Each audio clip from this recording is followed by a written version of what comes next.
Hello and welcome to another episode of Father and Joe. I'm Joe Rocky here with Father Boniface Hicks. And Father, today might be one of these conversations that start with, I think I might not understand a church word.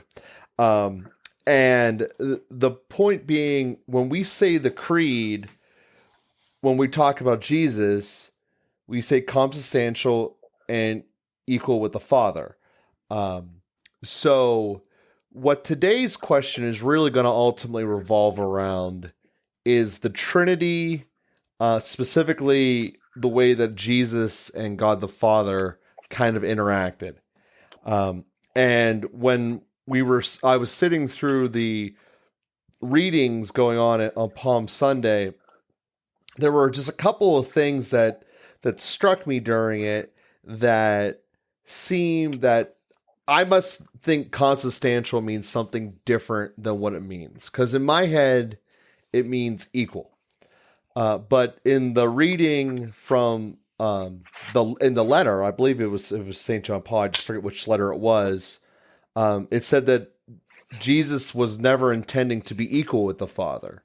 So there's just some stuff that I don't understand. And then when Jesus is asking God the Father to allow him not to have to go through the following passion, to me, that just all looks at if you were equal, you wouldn't have to ask. You would just be allowed to do it. Like, for instance, me and my wife try to be equal in our marriage. I don't ask when she goes shopping or whatever. I just trust her to go do it. And that's kind of the starting questions that I have based upon the readings of not just Palm Sunday, but also Holy Thursday and leading into Easter. All right. Well, do we have time for several 3-credit courses? So, first of all, the reading on Palm Sunday, the epistle is from St. Paul's letter to the Philippians, not St. John Paul. He's the Pope that we just canonized a few years ago. I meant St. Paul and just said it wrong, but playing the odds there, St. Paul did write most of them. It's a good guess. That's right. Yeah, his letter to the Philippians, chapter 2, verses 6 to 11, which are also verses that the church recites at evening prayer every Saturday evening, I believe. So, in any event, what it says, St. Paul says, though he was in the form of God, Jesus did not deem equality with God something to be grasped at. Rather, he emptied himself, taking the form of a slave, being born in the likeness of men. He was known to be of human in state, and it was thus that he humbled himself, obediently accepting even death on a cross. Because of this, God highly exalted him and bestowed on him the name above every other name, that at the name of Jesus every knee should bend in heaven, on earth, and under the earth, and every tongue can proclaim that Jesus Christ is Lord, to the glory of God the Father. So that hymn of St. Paul that St. Paul recorded in his letter to the Philippians is a really important reflection for Christology. And that's Christology that the church took centuries to work out and that we teach in seminary over the course of semesters. And it gets boiled into one word, consubstantial, in the creed, and a few other elaborations: God from God, light from light, true God from true God, begotten, not made, consubstantial with the Father. So your idea of consubstantial is correct, I'm sure. What it said in the letter to the Philippians is that, and you can interpret this in various ways, but one way to interpret it, that he didn't deem equality with God something to be grasped at. He didn't need to grasp at it because he already had it. So it wasn't something that he had to grasp at. It was already, he was eternally begotten of the Father. But out of love for us, he emptied himself of his divinity and he assumed our human nature. That's what we call the incarnation. That's what we celebrate on March 25th when the angel declared unto Mary and she conceived by the Holy Spirit. And so Christ, who is eternally consubstantial, of one substance, of the same divine nature as the Father, became one with us. He assumed a human nature, and he became like us in all things but sin, as it says in the letter to the Hebrews. So that's what we're dealing with. And then then we wrestle, and these are especially modern questions, but we wrestle with things like, also on Palm Sunday you heard the agony in the garden, and Jesus said, "Father, if it is your will, let this cup pass from me, but not my will, thy will be done." And so we see the agony of Christ and his humanity, and we say, well, if he's one with the Father, well, like, why is there a struggle? What's going on there? And that's where we see the reality of his human nature, and also the fact that even though he never committed sin, in some mysterious way, he became sin. He took our sin on himself. And we get that in several ways. St. Paul says that explicitly in 2 Corinthians 5:21.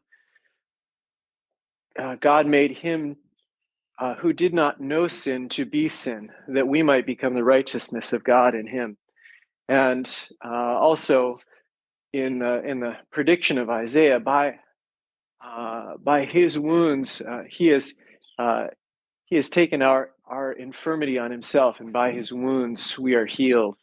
And so he's really wounded. He suffers, and he suffers not just in physical ways, but in sort of moral ways, because he takes the weight of our sin on himself. And then that would be one way to interpret the cry of Jesus from the cross, my God, why have you forsaken me?" Again, if he's consubstantial with the Father, how can he experience forsakenness? Well, in some mysterious way, he experiences forsakenness in his human nature, even while in the Godhead, he remains always united with the Father. So that's why I say these are mysteries that take a bit to unpack, and we don't get to sort of pure, clean answers.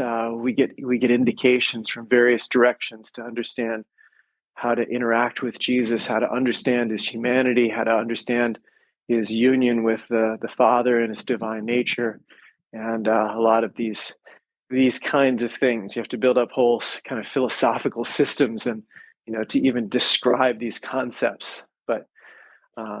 But the very simple thing is true, and maybe it's said most simply by Leo the Great and the Council of Chalcedon. He is true God and true man, and that's how we understand Jesus: true God and true man. And so we say, well, if he's God, he should be this and this. And you say, yes, he's true God. Well, but if he's man, he should be this and this. Well, yes, and he's man.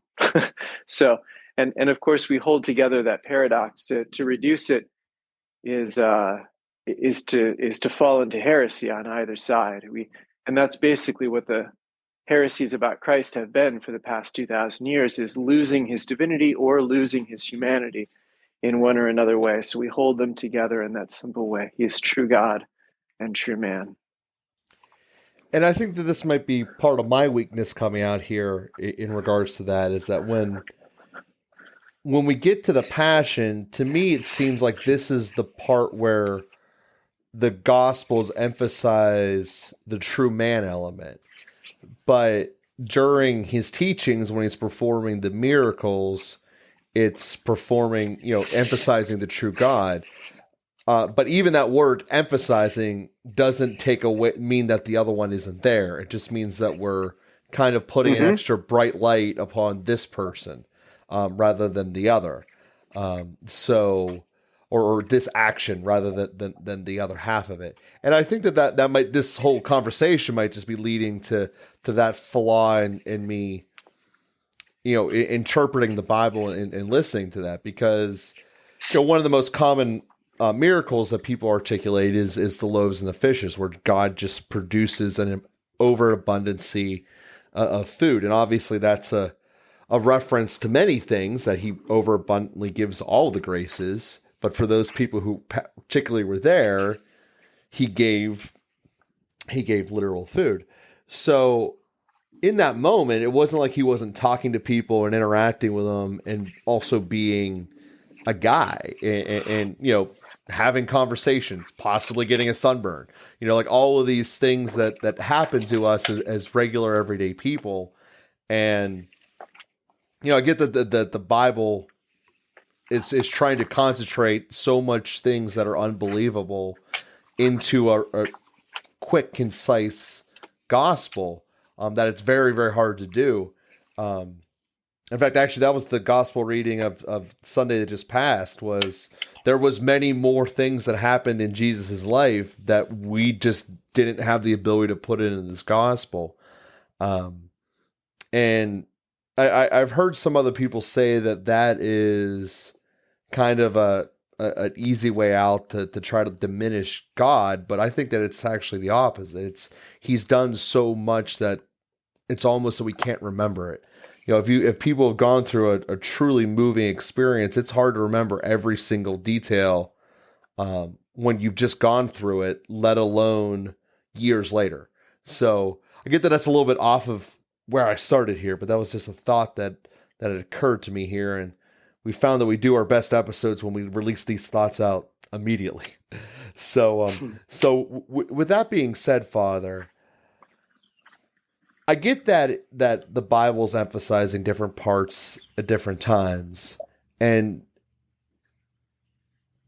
it almost seems that the way that, and I guess St. John in particular, the way that the Gospel of John is written, that it kind of ultra zooms in to the humanity that he's going through. And something I don't think gets discussed enough is the mental anguish that he has to go through. On the one hand, he's been teaching his disciples to go out and to go with peace and to be with him and be united with him throughout the last 3 years. And essentially, as soon as the mob shows up, his number one disciple pulls out a sword and does the actions of war. That has to be trying. You're the person who's supposed to know this the most, but you're pulling out a sword. Kind of begs the question, why does he even have a sword? But, what did I just teach you? Was all this for if you're forgetting about it as soon as things are getting hard? And to me, that thought sticks. It's something more that sticks with me on Good Friday than it does on Holy Thursday, even though it's from the garden. And that might, again, this might just all be me looking at things incorrectly, but that was always a thing that I think that people don't dwell upon about the humanity of Jesus is there's no way it could have been mentally easy. I mean, obviously we can see the physical elements, but just the mental anguish before you even compound taking on everyone else's problems, which is what taking on sin is. So I want to give you a chance to tell me if I'm right or wrong, and to see if this is something that is worthwhile going down this road. Well, what you said, in terms of the emphasis, and I like the way that you said it. It's not to say that it's exclusively one or the other, but there's a certain emphasis.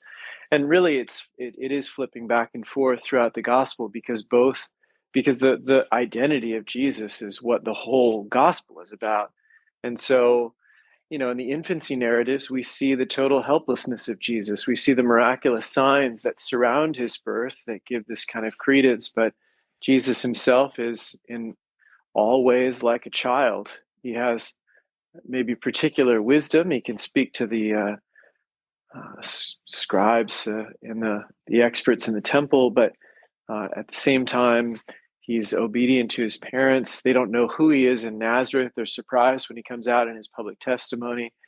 He begins to do miracles, which is demonstrating his divinity, but he also needs sleep and food, and can only be in one place at a time. And so he has to move on to other towns, which demonstrates his humanity. And he doesn't seem to be sort of all-knowing and walking through walls, and he's abiding by all the laws of nature in everything else he's doing. But then he's healing, he's casting out demons. And then as we enter into his passion, in the agony in the garden, he's struggling and sweating blood. On the other hand, when the soldiers come and they say, are you Jesus the Nazarene? And he says, I am. And he makes this divine declaration, and they fall back. And so we see the power of his divinity. And although we see the suffering of his humanity, no one could bear the kind of suffering that he bears without divine strength. And so, we get this confluence of humanity and divinity that's really flowing throughout the whole gospel. And then, of course, the ultimate proof of this is the resurrection, in which he is not just a resuscitated corpse returning back to a human life that he had before, but he has entered into a new way of being human that is no longer subject to death. And so there is this leap forward in his divinity as he is able to conquer death by his own power. So, we see all of that, and that's why it's all there, but it's sort of not spelled out in philosophical terms, or even to talk about the mental anguish.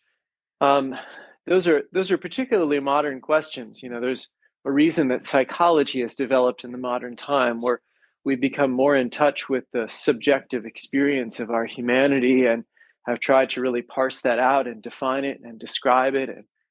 And so then we say, well, what's the inner experience of Jesus? And we don't ultimately know what the inner experience, the psychology of a God man is, but we kind of tease at it and tug at it and scratch at it a little bit and try to get some insight into what he was going through. And frustration implies disappointed expectation. If he's God, is he going to be disappointed in his expectation? I mean, did he expect more of Peter than that? We could say that Peter's denial hurt him deeply, but he also expected Peter's denial, and so it probably hurt him a degree less, So anyway, you can kind of go back and forth with all of those things, where he's experiencing real distance from the Father as a consequence of our sin that he bears, and yet he still has the beatific vision. He still is in union with the Father. Does that make him experience it less or actually more? If you can see perfect beauty and you're immersed in the worst ugliness, doesn't it make the ugliness even uglier if you can see perfect beauty at the same time? And so, all of those are the kinds of reflections which are, like we can invite all of our listeners to reflect on those kinds of things. And we have to be a little careful about defining them or asserting them too strongly, because, the church just hasn't made ultimate definitions about all of those kinds of details. But the basic principle applies. He's true God and true man. And so, that's the simple statement that we assert and hold on to. So going back to the creed real quick, when we say true God from true God, what is that in reference to? I understand that we say it. I just don't get why, I guess is what I'm trying to say or ask. I mean, because Jesus is God, and he proceeds eternally from the Father. So he is God from God, light from light, true God from true God. He's not a half God or a false God or a secondary God. So that's in reference to Christ and God the Father, in terms of when we say true God from true God. Okay, I believe in Jesus Christ, his only Son, our Lord, who is conceived. Oh gosh, I saw. I just say these things out of context. You sorry. Who is true God from true God? Yeah, that's right.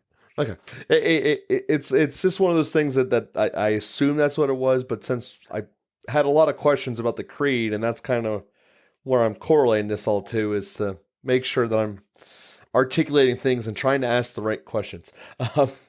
But I can see how this can be multiple years of studying the message of the Trinity, because in some ways the Gospels are pretty straightforward. There are parts of it that are like the Beatitudes. Just do this, live a meek life, and you'll have a better life.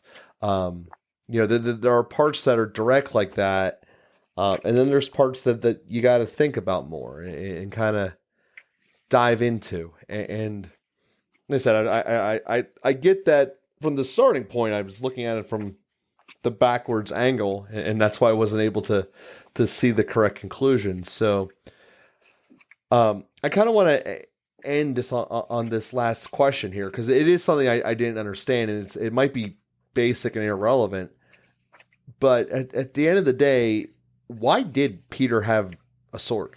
I just don't understand that when they're in the garden together praying, why was he armed?